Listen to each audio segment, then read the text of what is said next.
you're here with us, Gunnar. And I will pass the presenting rights so you can share your presentation. You should be able to share now. Yes. Perfect. Wonderful. Yes, and thank you very much. Thanks so much for the opportunity to be speaking here, and a warm welcome to everyone to this session. And actually, what I want to do is to take the perspective of the industry, a kind of a helicopter view, and a little bit also of recapturing of what has been discussed in the previous sessions. Actually, I wasn't able to follow all the sessions, but there have been really great sessions, especially those with patient representatives speaking. And actually, this was really valuable. So what I'm doing now in my talk now is taking a step back, taking the helicopter view as also an introduction and setting the scene for the next session that will follow at 12:30, which is a panel discussion with some of my peers in industry who have got really interesting perspectives and will provide their real life experiences and examples as well. So this is about setting the scene, and I'm going to start sharing my slides right now. And I hope you are able to see my slides. Yes, we do. That's wonderful. I put it into presentation mode, so this should be now fine with everyone, I hope. Yes, it's full screen. Okay, fantastic, great. Yeah, Theodora kindly introduced me already, so thanks for that.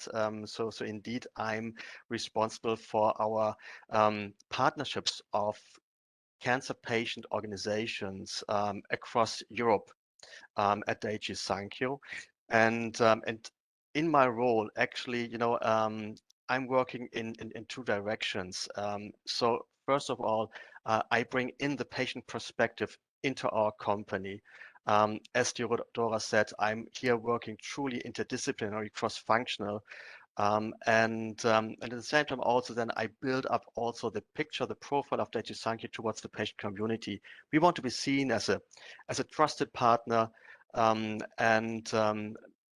the patient community, and this is something that we are building up, and we are on the way to go. And I want to speak a little bit about that when I'm giving my introduction. And actually, yes, my entire history is more than 20 years with the pharma industry, and I've got a commercial background. So I was working in international management roles, in headquarters strategically, but also operational in country roles. And about 11 years ago, I had really the opportunity to move into patient advocacy, to build it up with my previous company. And I felt this is really my home. So I found a purpose in my work in the pharmaceutical industry in bringing in the patient perspective into the company and being a connector, a facilitator between our company and the patient community. So this is what was filling me with motivation day by day. And my credo is, only when we are actively engaging with patients, we see that our work is really relevant to the patients and we are making our work relevant to patients. So let's start with the credo and the claim of the patient community. Nothing about us without us. So the patient community says we want to be part of the system.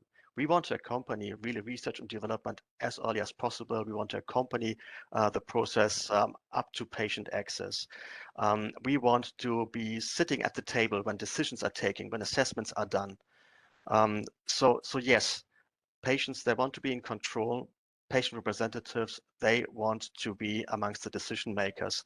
And they're absolutely right in their claim, because who knows best about what patients need, what are the gaps and the challenges that patients are facing day by day, what are patient preferences? It's the patients, so absolutely right.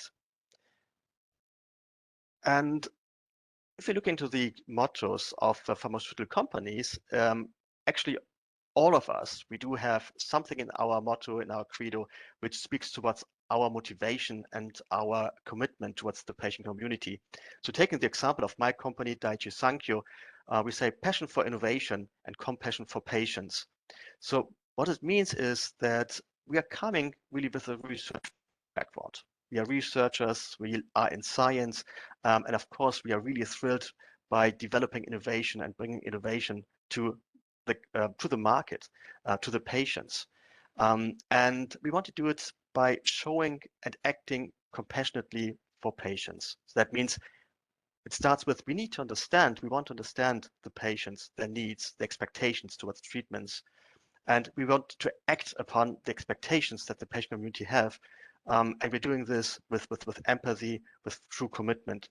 So for me, this company statement is not only something like this is our statement towards the patient community, but it's our obligation that we have. And we are reminding us on this obligation day by day. And this is how we really develop the compassion that it takes to be really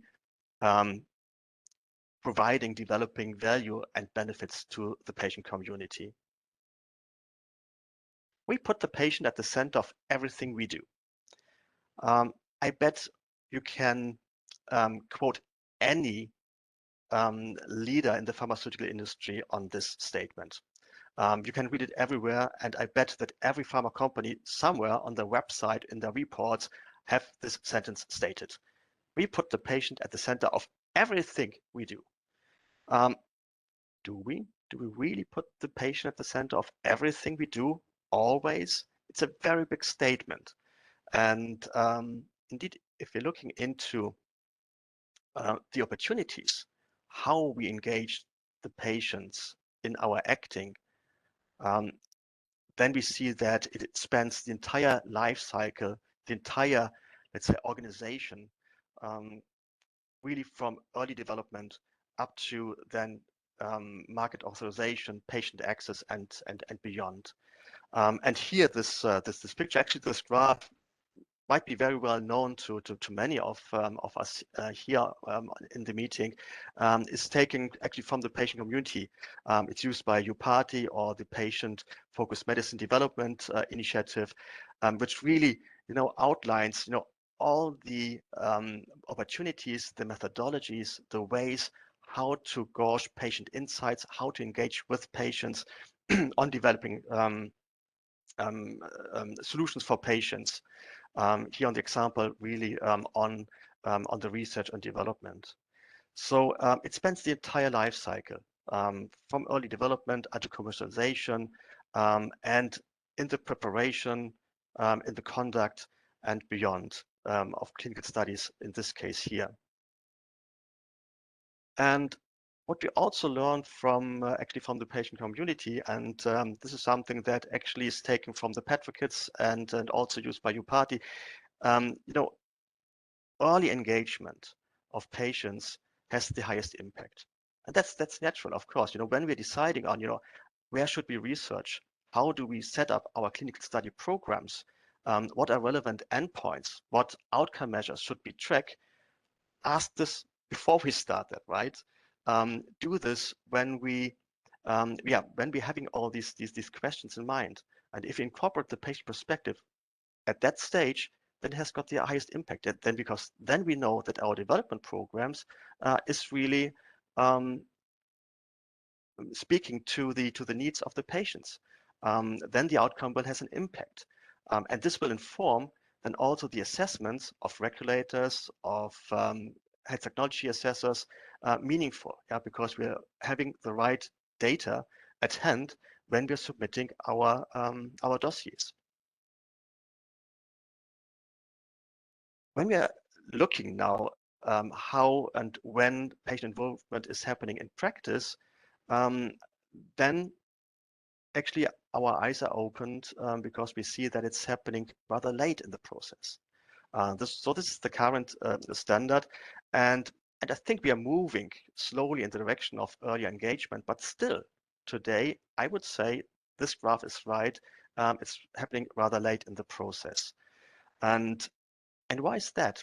that's the key question if you want to change that. It's not that we don't understand that early engagement is important. And also the sessions today have shown, yes, we all agree, early engagement is key.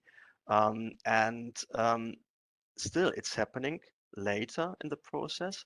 And this is partially because of how we are organized as pharma companies. When we see how patient advocacy is organized, very often we see that it's in functions that sit within communications or customer facing roles that are active much later in the development stages than where our research and development is happening.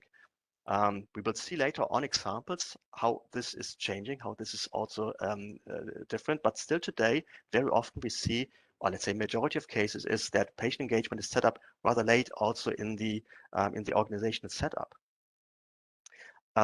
And also looking into the restraints, we are lacking a systematic approach.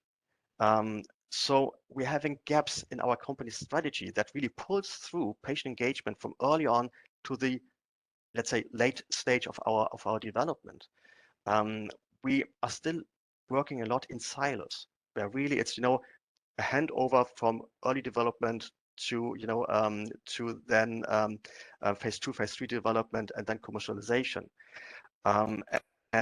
So we in patient advocacy engagement, we are breaking those silos. We're working interdisciplinary. So this is something that has to happen in order also then to achieve that we get the resources at the right time and at the right place.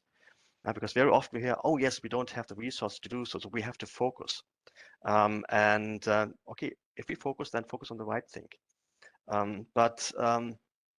Yes, giving the practical example of our company at Daiichi Sankyo, our company is more than 100 years old, and more than, let's say, 2 decades we are researching in the fields of oncology.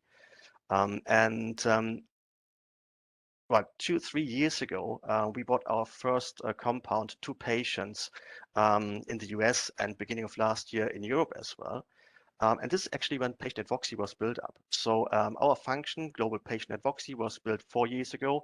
And 2 years ago, I joined the company to build up patient advocacy relations in Europe.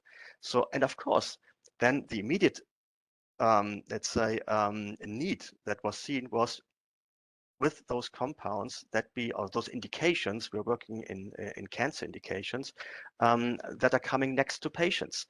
And then, of course, being rather late in the development stage. So it's really about then, okay, let's see how we really support patient education. How do we develop our patient support program? So these are really actionable operational tasks that we had at the beginning.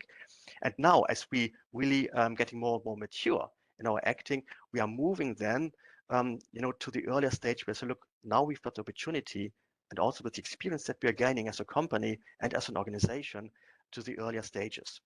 So this is something which is important as well, and which I very often observe in organizations that we say, oh, we are lacking experience. So let's go for the let's say low-hanging fruits, so to speak. We say, okay, or where do we believe we can achieve let's say best success in our acting, because we feel that we are able to do this and we are experienced to do so. So we need to gain more and more experiences in order really to move the needle to the earlier stages and to full encompassing and sustainable patient involvement. And as another, let's say, brickstone in the wall towards, that is hindering, that is building a barrier towards really encompassing patient involvement, it's the restrictions and regulations. So yes, we are a highly regulated industry, and we've got very restrictive codices, the pharma codices of FPR or ABPI in the UK, and of course, data protection legislation, the right to be forgotten in Europe, etc. This is something that seems to be really very restrictive. But is it really the case, or is it more perceived barriers that we are having? Again, because we're lacking the experience. So this is something that we are challenging, and that we are challenging internally as well. Let's really get engaged with all the stakeholders, the patient community, the regulators, the HTA authorities, in order to see how we really work and operate in a frame that is really allowing for engagement and not just looking for, oh, what are all the barriers, what are all the restrictions so that we're not able to do it. Let's focus on the things that are doable and the things that we want to achieve in order then to see, okay, how do we shape the environment so that we really get to the point where we want to be. So as said, we are really on the way of becoming better, and we had lots of examples already today, so that we have the opportunity, the chance to really take the swamp that actually I showed before and build a house from it, a house where we really jointly collaborate and work together in order to achieve really encompassing patient engagement. And this is something, where the industry is not alone, but, we've got many partners.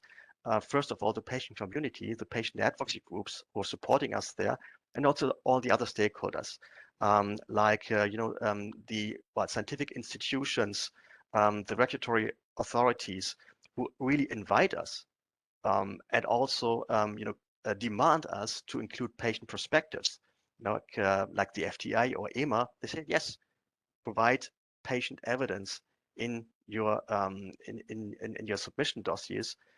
We want to see that data, and this is something that we are doing, and where actually we see very impactful initiatives. Today we had a representative speaking of the IMI initiative, or IHI.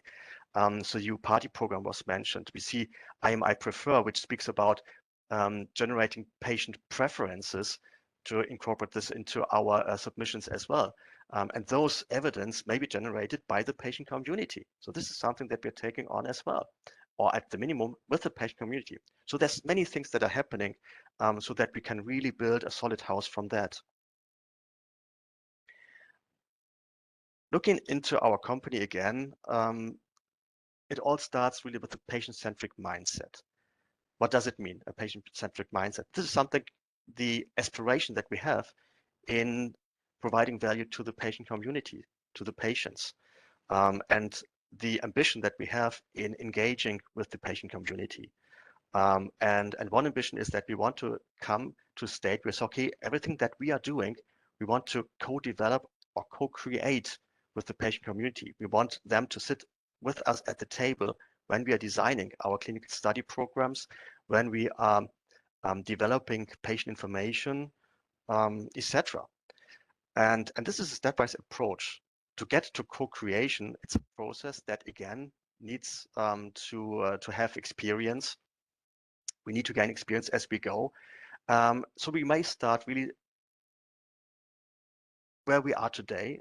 And for example, if we have created a protocol for clinical study, at least have the patient representatives review that, provide their input. And maybe the input for this protocol is limited because it's already advanced and be submitted, and the company wants and the investigators want to go ahead. But for the next study, we already have got some learning so that we can utilize that. So this would be the very first step. Invite patient representatives to review your protocols, your material, whatever it is. Then the next step is then to say, okay, not only review, let them review, but let them input. Yeah, so engage them early on this stage. And then in the next step, okay, let's sit together and think about what is the best to do now. So that's then the step of co-development and co-creation. And I believe if I would be sitting here together with a patient representative, and the patient representative would raise the hand and say, look, forget about the review. This is past. Let's start with co-development right away. And it's yes, let's get sooner than later. So the other elements of a patient-centric mindset that I listed here is thinking about the purpose. What we want to achieve is that patients have access to best treatment options. And let's think about, together with the patient community, with patient representatives, what does it take in order to get there? So of course it needs to have the medical products, in our case as a pharmaceutical company, on that, but also it needs then to think about, okay, so what are barriers to access So what access programs do we need? How do we achieve early, patient access to treatment options? What support programs do patients need in order to prepare for treatment and to be in a treatment so that they really have got the best possible experience? What health policy changes need to happen? So all that we need to discuss together with the patient community so that we gain that understanding. When it is about education and information, it's also here bidirectional. So it starts with what information do patients seek? How do they seek it? Where do they want to have that information from? What are trusted sources? And what is our role as a pharmaceutical company in there? Do we have a role there, or is it something that should be absolutely be done independently from us? Where we are invited to have a role, then let's take that role. The other direction about the material, the information that we provide, this is something that we are inviting the patient representatives to tell us, what kind of information is needed, in what way should it be presented, what channels, what is the language that's appropriate, how to present it in a way that really patients are able to understand the information. And this is language, this is graphic, this is channels, etc. So that's something which is very important about, having an educated and empowered patient. This is a key goal of our mindset. Yeah? And I cannot really state it, strong enough that everything that needs to be done in a sense of transparency. Let's be open, let's be clear, and let's be transparent about what we are doing. Open our doors so that also the patient community sees, what the pharma companies are doing.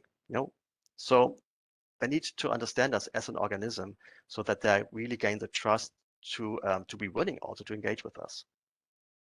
So, and before looking into where we are coming from, so I said, we as a company, we do have a passion for innovation. We are coming really from research, right?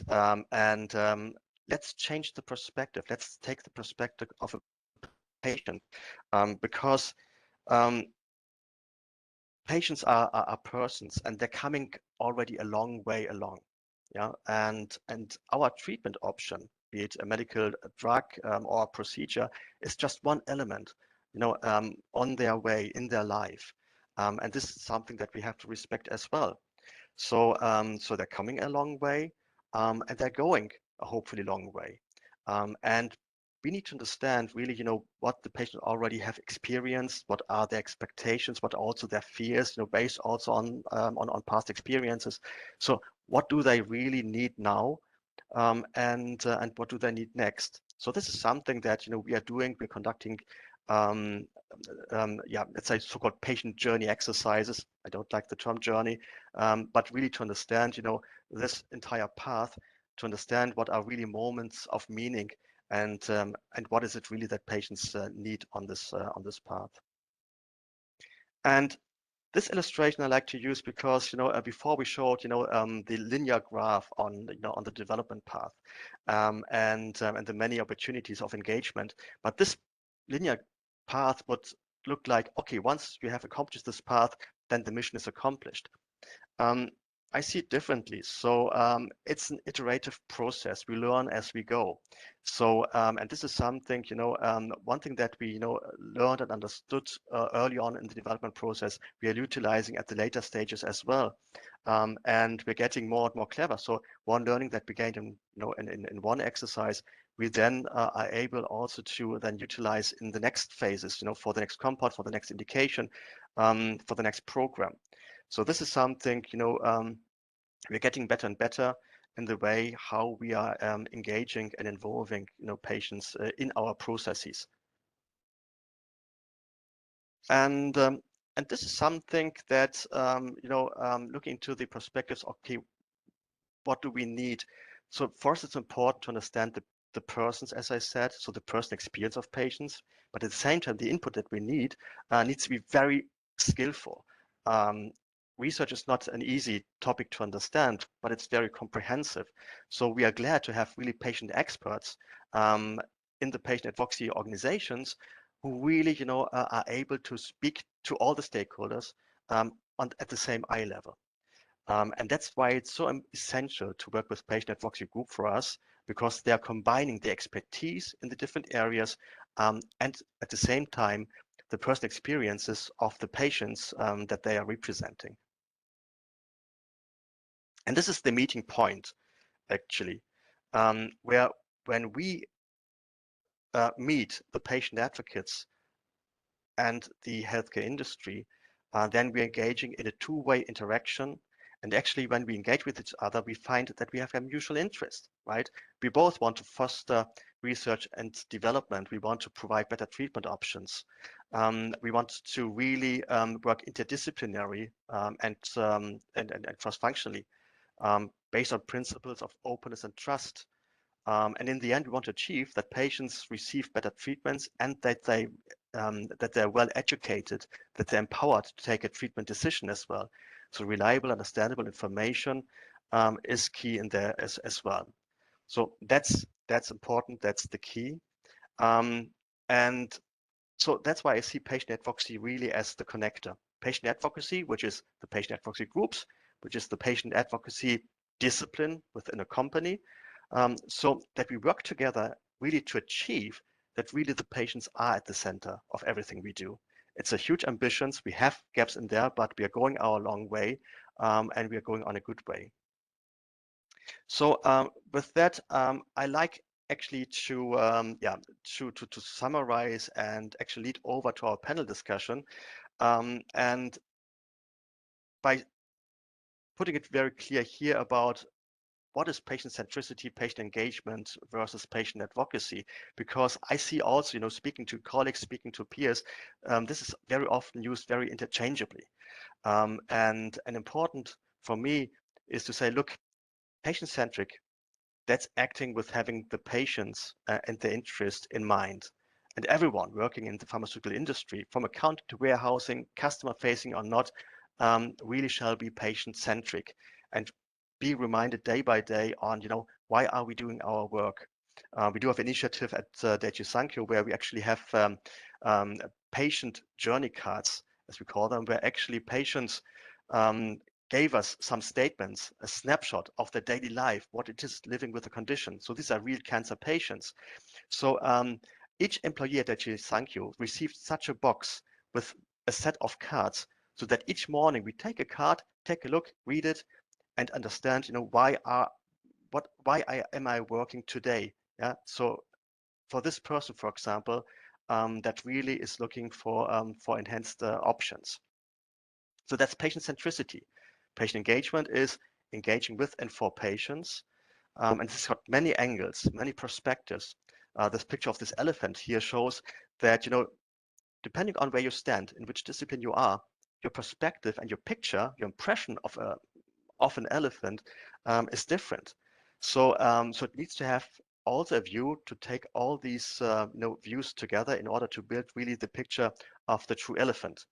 And please forgive me about that example. So of course I don't regard patients as being elephants, but the elephant is just a huge size being, and therefore it fits very well for this comparison.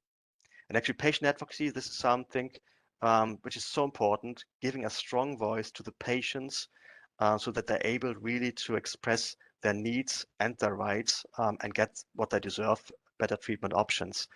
So, so that's with that. I want to close it at this stage. And Theodora, before we come to the panel, I'm curious if there's any reflections from the audience. Let's stop sharing so I can see you.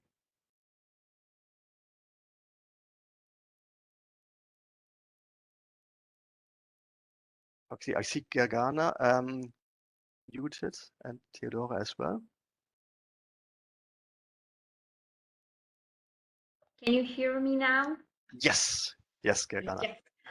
There are some technical issues today, all the day. There's no questions currently, but I believe that they will appear during your discussion. So I propose to continue with the discussion panel and leave several minutes for questions and answers in the end. Yeah, that's wonderful. Thanks a lot, Gegana, and I'm very happy not to be the only speaker here.